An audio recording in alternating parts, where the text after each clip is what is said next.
Oi pessoal, essa é a apresentação sobre o uso de WebSockets na Godot.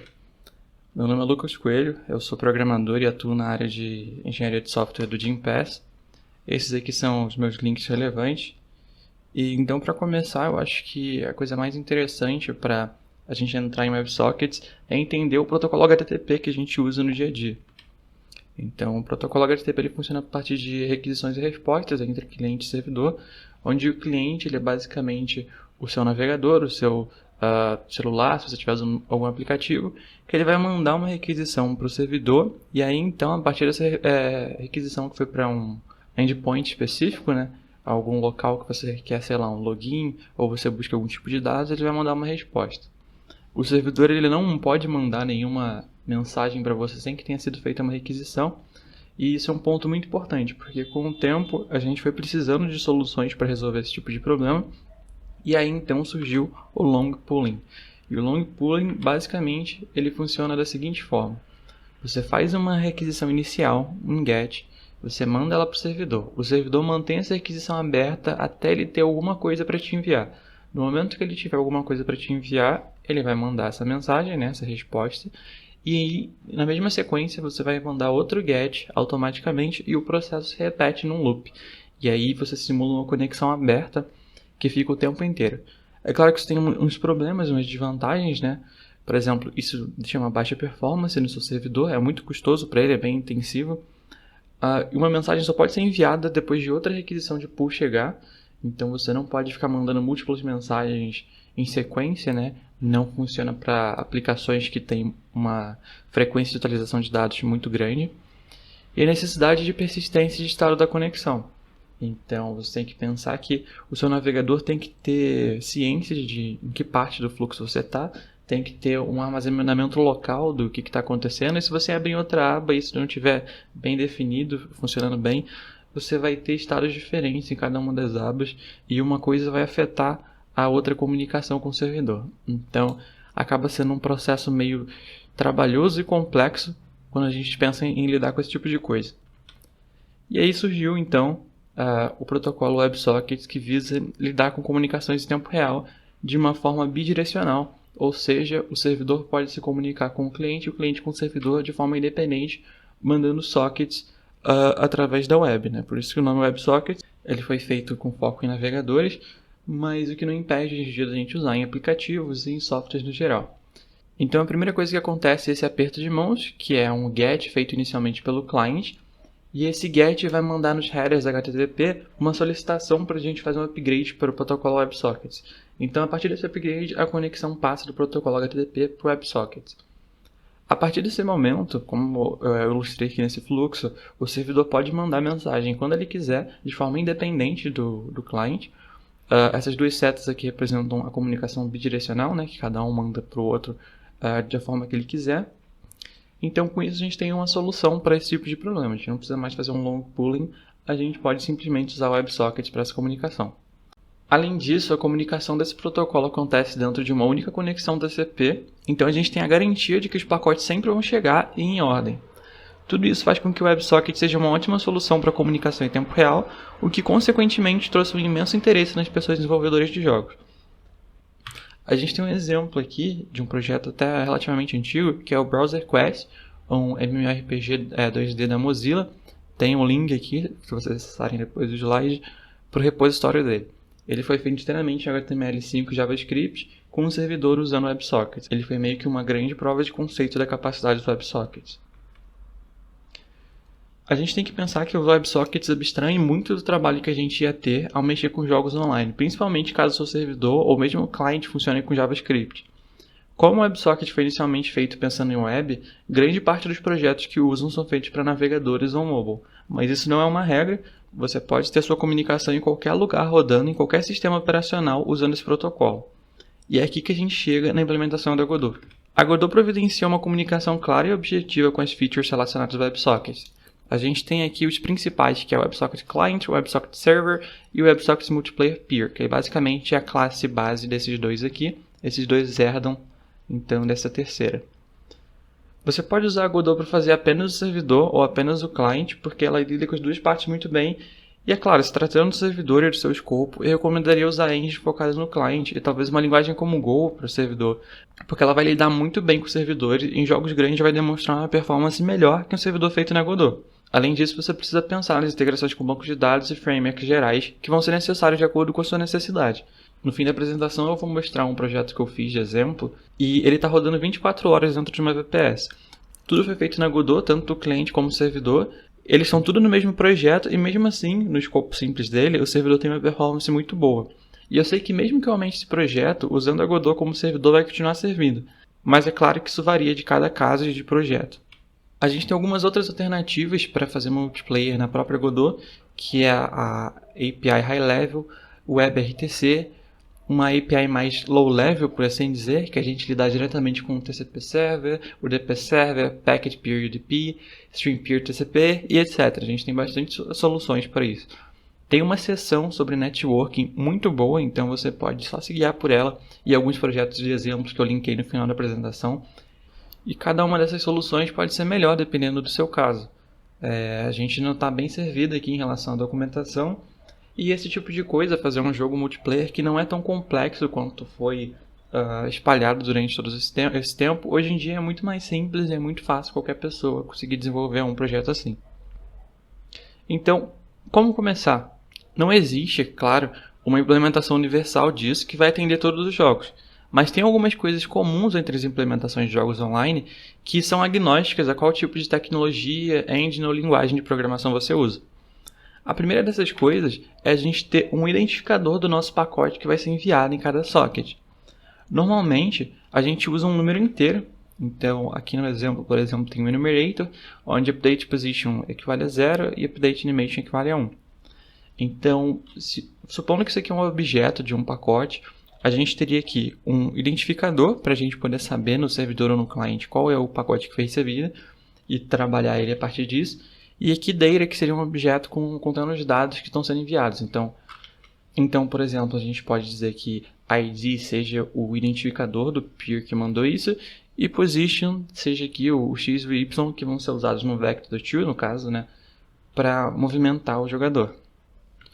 Então, dando uma estrutura de como lidar com os pacotes bem definida, você precisa definir agora um modelo de como vai lidar com a comunicação entre cliente e servidor. Então, aqui no exemplo, você pode simular um peer-to-peer, né, onde basicamente o cliente manda a informação dele para o servidor e o servidor espalha para os outros clientes. Esse íconezinho aqui é para representar quem que está calculando o que está acontecendo. Então, se eu me movi, ele que calculou para onde se moveu, se teve colisão, esse tipo de coisa. E também tem um dessas mais comuns, né, o servidor mais autoritário. Então, aqui, por exemplo, eu apertei para cima, eu mando essa informação para o servidor e o servidor vai calcular minha movimentação, se teve alguma colisão, e aí ele vai espalhar para todo mundo e para mim. Se você pensar aqui, por exemplo, um jogador que está com uma latência alta, quando você se mover, você vai ter que esperar a resposta do servidor para ver a movimentação de fato. Então existem diversas estratégias para você lidar com isso, você fazer uma predição de onde estaria o movimento e mostrar para o cliente antes do servidor enviar. E outro tipo de coisa que, se você tem interesse, você vai ter que se aprofundar um pouco mais e entender. Então, para iniciar um projeto assim, as primeiras coisas que devem ser feitas são a criação de um client e um server. As principais classes, que são WebSocket Client e WebSocket Server, que eu mostrei anteriormente, elas precisam ser criadas, elas não são nodes, tá? Você não instancia elas na sua SYN-Tree, então ela não vai aparecer aqui, você só vai lidar com ela por código.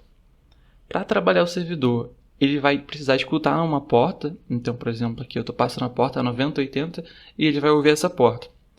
Aqui eu estou atribuindo uma variável porque ele retorna um status code para mim, que é um enumerator, e, por exemplo, se tudo deu certo, ele vai retornar um OK. Se não, ele vai retornar um outro número que simboliza um outro tipo de erro. E isso é bom você saber, você ter esse resultado. Sinais também funcionam dessa forma na Godot. Porque se você tiver algum problema, você precisa ter algum tipo de feedback, tentar novamente, ou lidar de alguma forma com isso. E em paralelo, o cliente vai se conectar ao localhost nessa porta, né? Então, considerando que esse servidor está rodando numa máquina local, a gente vai ter aqui client connect URL. A gente tem aqui o prefixo do protocolo, assim como a gente tem HTTP //, a gente tem o WS. Então, 127.0.0.1, que é o IP local, a porta que a gente quer acessar. Da mesma forma, a gente atribui isso aqui também a uma variável de erro para a gente saber se deu tudo certo. É claro que isso aqui é pensando que são projetos diferentes, então ou você vai ter um server ou um client, então você pode ter só uma chavezinha para dizer qual que está rodando agora, e aí você vai ter que executar em separado, né, um servidor e um client para você rodar isso e jogar contra as pessoas.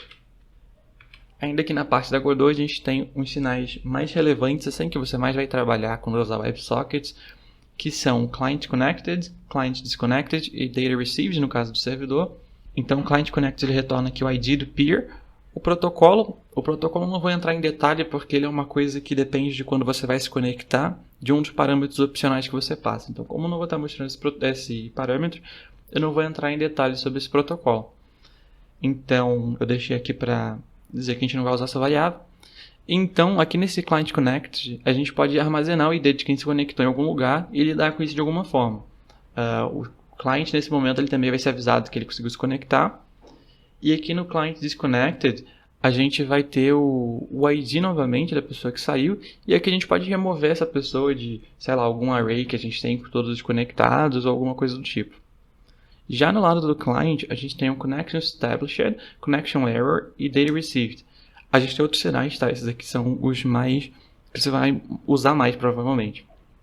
Então aqui em Connected, mesma coisa, a gente recebe o protocolo, que eu não vou estar mostrando aqui. E a gente pode, então, dar um feedback para o usuário, instanciando um lobby, por exemplo, onde vai estar as outras pessoas, um chatzinho, alguma coisa do tipo. E o Connection Error, a gente avisa o usuário que a conexão falhou e a gente dá a opção de tentar novamente. Quando se trata de receber e enviar dados, a gente precisa acessar essa classe aqui, o WebSocket Peer, que é basicamente o que representa uma conexão. No client, quando a gente quer acessar ela, a gente vai usar essa função getPeer, no servidor também, mas quando a gente está no client, a gente sempre pega a partir do ID1, que representa o servidor. Já no servidor, se a gente quiser pegar um especificamente, a gente tem que passar aquele ID lá que a gente recebe e precisa armazenar em algum lugar. Então, para enviar um packet, por exemplo, a gente vai pegar isso aqui, ó, eu criei essa variável WebSocketPeer, que é o peer1, então isso aqui é o servidor. Então eu vou pegar com o servidor, chamar putPacket, e essa variável aqui, esse método, ele recebe um pullByteArray, que é basicamente um array de bytes. Então eu estou passando uma string para o UTF-8, basicamente isso aqui vai virar um pullByteArray. E quando se trata de buscar um pacote, a gente pode chamar aqui, por exemplo, WSPeer getPacket, isso aqui vai retornar o packet puro, né, que é o pullByteArray. E se a gente quiser, por exemplo, converter, vamos supor que a gente recebeu uma string também, a gente chamaria package getString from UTF-8. E aí, basicamente, a gente ia fazer a conversão contrária.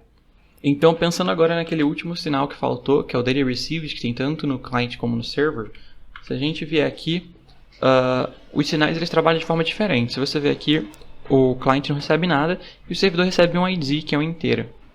Então, para pegar esse pacote no client, a gente sempre vai fazer o client getPeer1, que representa o servidor, .getPacket, e aquele esquema para a gente printar, considerando que seja uma string, né, ele vai converter o array de bytes para uma string.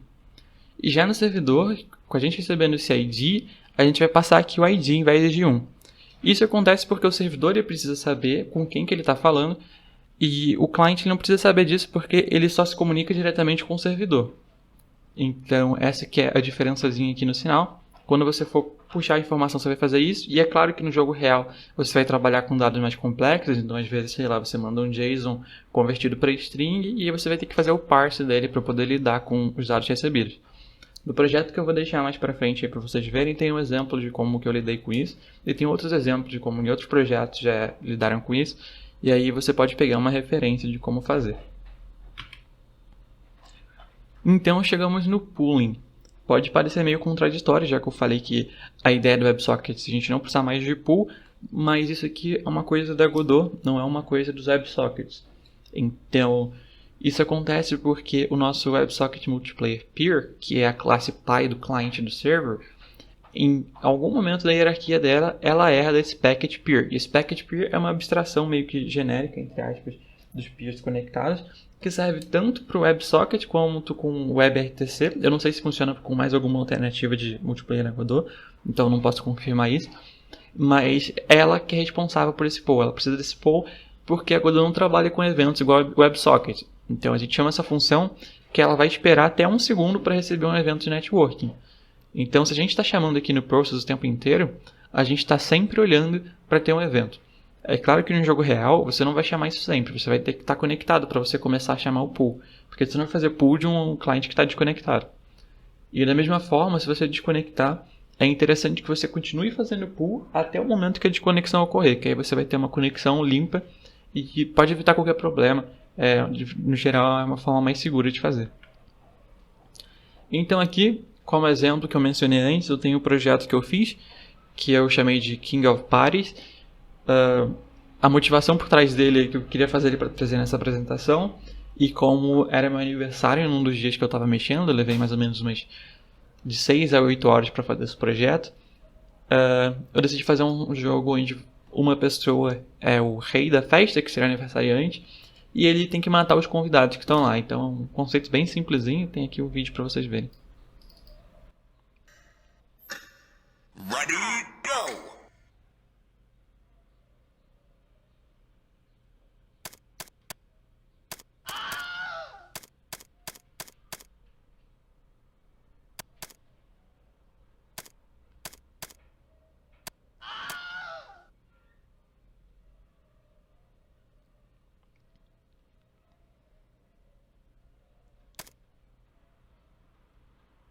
Então essa é a ideia do jogo. Você pode acessar o código-fonte aqui nesse link do meu site /KOP. E também você pode baixar se você quiser jogar. O servidor está online o tempo inteiro. Tem a build principal de Windows, porque tem o Auto Patcher. E ele não funciona com Mac nem Linux. Então se você precisar jogar num desses dois e não tiver uma build da versão mais atual, me avise que eu vou estar lançando uma mais atual. Então, se você tem interesse em seguir, em fazer um projeto, alguma coisa mais séria envolvendo networking, tem aqui uma lista de recomendações que eu deixo. Principalmente aqui os posts do Gaffer on Games, eles vão te ajudar muito a entender mais sobre arquitetura e como lidar com networking de forma geral, sem se limitar a um tipo de tecnologia. Então, independente de você estar usando WebSockets, WebRTC, a High Level API, ou não usar API nenhuma e direto mandar os sockets numa comunicação TCP ou UDP normal. Então, são coisas muito importantes que é bom você entender. Aqui eu deixei a página do Wikipedia para WebSockets, para se você quiser entender mais sobre o protocolo. Eu recomendo, é claro, você ler a especificação dele, vai te dar muito mais entendimento do que só a página da Wikipedia, que é mais superficial. Esse paper aqui também é um artigo científico sobre métodos de compensação de latência e de lag. Então, como você fazer essa otimização, né? Porque, por exemplo, se você perceber ali no vídeo, tem momentos onde, para mim, o projeto não me atingiu, mas eu fui atingido. Então, isso teria sido resolvido se eu tivesse aplicado uma dessas técnicas. Eu não apliquei mais por escolha mesmo, porque já estava demorando demais para fazer esse projeto e não queria deixar muito em cima. Então, isso aqui é uma leitura muito recomendada. E, é claro, o repositório de demos de networking da Godot. Eu linkei para a parte de networking no geral, independente de WebSockets ou não, porque eu acho que todos valem o estudo, independente de qual modelo você quer seguir para estudar. Então, em resumo é isso. Eu espero que isso tenha te dado uma clarificação inicial sobre como você pode trabalhar com WebSockets no seu projeto. É claro que nesse tempo não dá para ir muito a fundo e explicar com muitos detalhes, mas eu espero que tenha sido um caminho inicial útil para quem está assistindo. Então, muito obrigado. Qualquer coisa, vocês podem entrar em contato comigo pelo meu site. Tem meu e-mail lá. E é isso. Qualquer dúvida, estou à disposição aqui no evento. Muito obrigado. Então, um abraço, pessoal.